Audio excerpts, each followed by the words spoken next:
we're going to look. Hey, welcome back to another WhatsApp tutorial. In this video, we're going to learn how to share your WhatsApp location to another person if anybody wants to reach you out or you want to reach them out. So in order to do that, all you have to do is go to WhatsApp and open any contact that you want to share your location with, or the person you want to share your location with.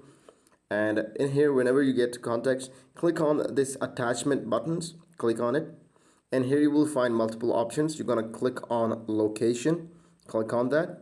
As I click on location, it will automatically check out your location that you are on, and it will also see the surrounding places. So sometimes it asks for the permission to allow for the cell phone to allow its access to its location. You're gonna permit it, and that way you're gonna click it and you will find the nearby location or your current location. As you get your current location, just click on the send your location that is accurate to 3 meters.